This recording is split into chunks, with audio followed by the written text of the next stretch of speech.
Yeah. Hey, Yeah. we're auditioning a drummer next week. I'm kind of excited about it. Really? Huh. So That's cool.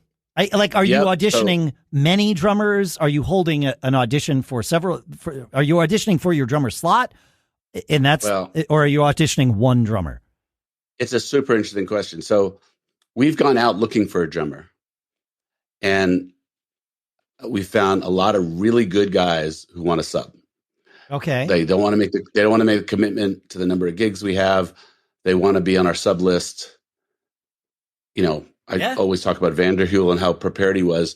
No idea whether other guys will prepare to that level. Anyway, I want a guy who wants to be in my band, right? I get that. And yeah. And so we were prepared if we had to, I've got about 30 gigs booked for next year, to have a contingent of subs pre-booked, ready to go, whatever part of our show they know, that's the part of the show that we would play. And, we would get through the year. It would be intensely, next year's our 25th anniversary. And I really wanted it to be a super special year. And it's a lot of mixed feelings because for so long, it was such a tight knit group of guys, all for one for all.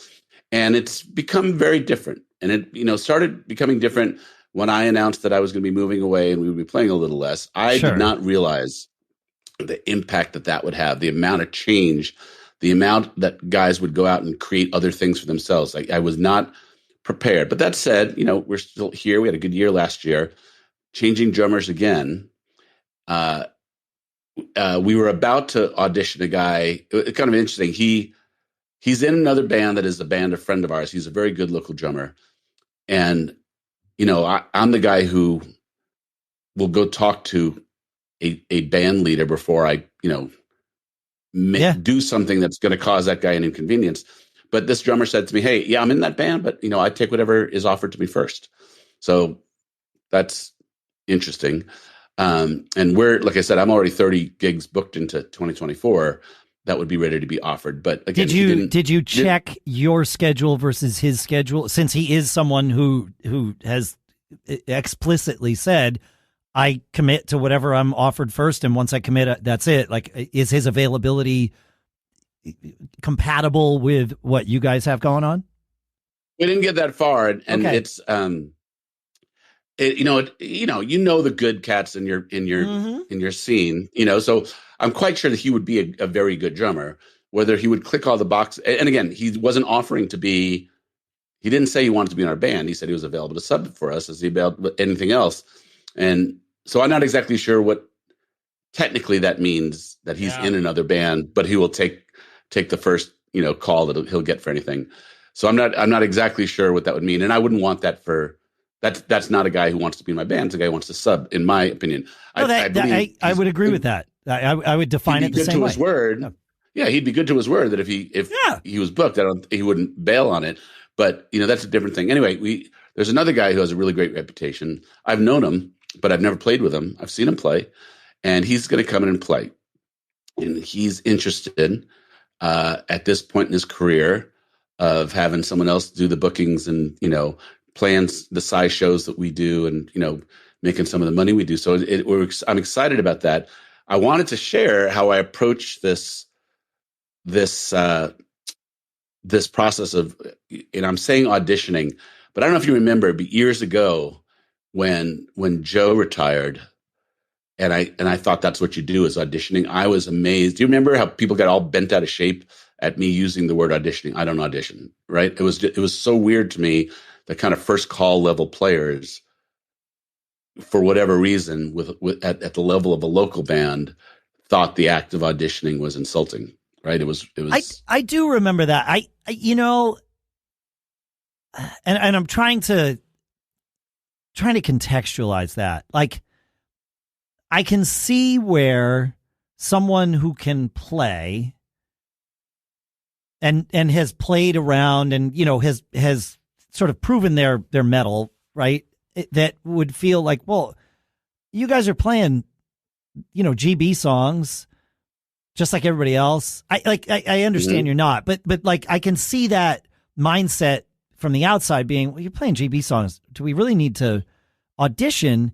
And But I also understand it from your point where you don't want just someone that's capable, because if you did, you wouldn't need to audition them. You just give them a song that you'd go on reputation or what you've seen. You'd give them a song list and they would come and sub for you, which you have done, right? You're totally okay not auditioning a sub, but you're looking to find a bandmate. And I wonder if the word audition is the wrong, or I don't think it's the correct word to use for what you're looking to do. Well, I somewhat learned that lesson, and I don't use that word now. And guys, what word do you use? Whatever.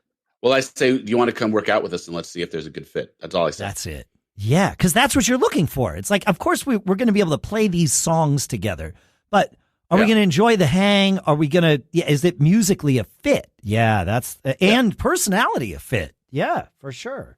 Yeah. So the songs that I gave the guy coming in, I gave him 5 specific songs and asked him to prepare them. And, I just, I'm interested in seeing how much work someone's willing to do and get an idea for the work ethic. It's a good litmus test, yes. Yep. And so, for example, of the 5 songs, one is Uptown Funk, but a little bit slightly, our arrangement, a little bit different intro. Yep. All right. But still, as GB a song as there is right now, right? Yep. One is Harder Rock and Roll. Again, we take a lot of things off of live recordings. So, Huey Lewis live at 25. Again, different arrangement, kind of a specific ending.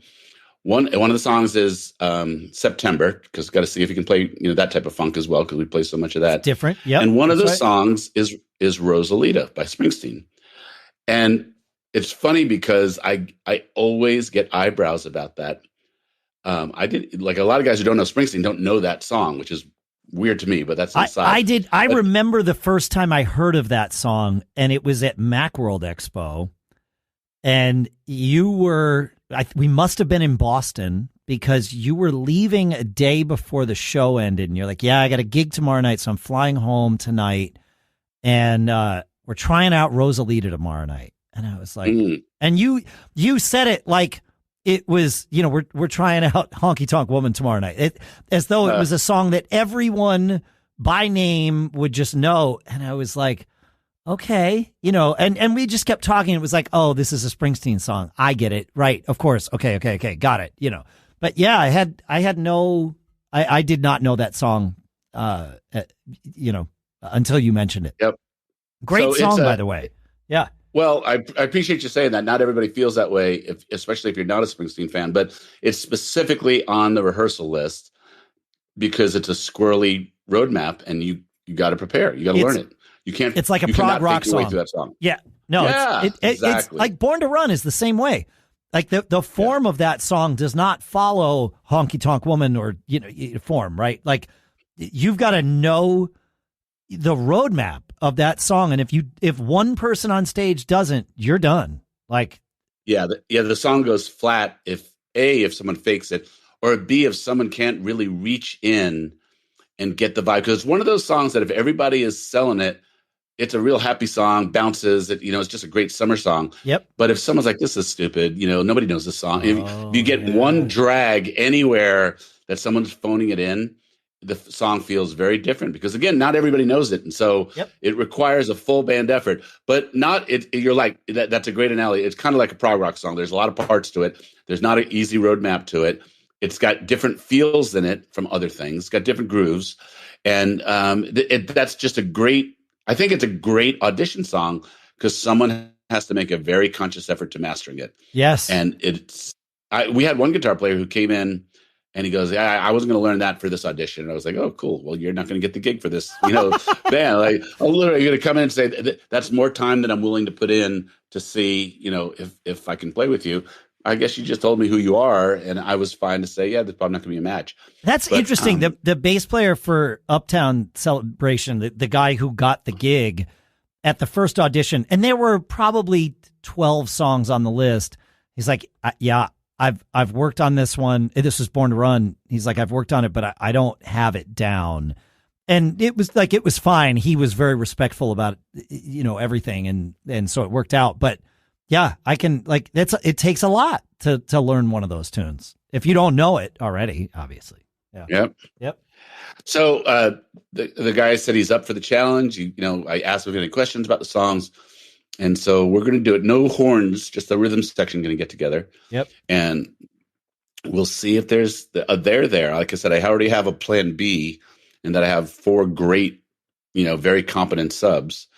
But maybe this will get us where we need to be. But actually, going back to your original question, it has been a very interesting thing in my little pool of the world in the South Bay area of California. We would have to kind of go out starting looking for a non-usual suspect. The usual suspects and the kind of working pro guys have not been interested. Even though, again, it's good shows, good crowds, good money. Subs want to be subs, I guess. I guess maybe that's it. Huh. Yeah. We've talked about this a lot over the years, that the idea of, one of the things you and I both really like is being in a band. And a band of subs is not a band. It's a playing unit, but it's not the same. Yeah. Yeah. I think the reason that our band has been successful is the thing that we've put on stage has been emits this inviting feeling of unity that makes people smile. I mean, the players are really into each other, and the players, it was kind of a family feel. And again, the band is in a very different place right now. We had this conversation about things change, but they also change back is kind of an interesting thing. You can go through phases where, guys are disconnected, but all it takes is like a couple people who had a couple of their head banging against the wall with a couple of their outside projects to remember what a good thing it is to have an ongoing, steady, stable, consistent group. And, you're reminded, oh yeah, this is like a comfortable glove. I remember why this is so fun for me. And that can change the vibe right back again, right? Yes. Yeah. That's the beauty of it, is that comfortable glove feeling where it's like, oh crap. Okay. We haven't played in a little bit. We're not going to get a rehearsal in, and yet we're going to go on stage and play like a band. Like that's not the optimal scenario, but that's a heck of a litmus test for, are you in a band or are you in a band of, a group of musicians? A collection. Yeah. A collection. It's a very different thing. It is a very different thing. I think, yeah. I think, I don't know that one's right or one's wrong. No. But I do know that, if you think about, especially if you're a classic rock lover, the bands that you love, about those bands, about the conflicts they have in those bands. You're into the story of what makes them gel together.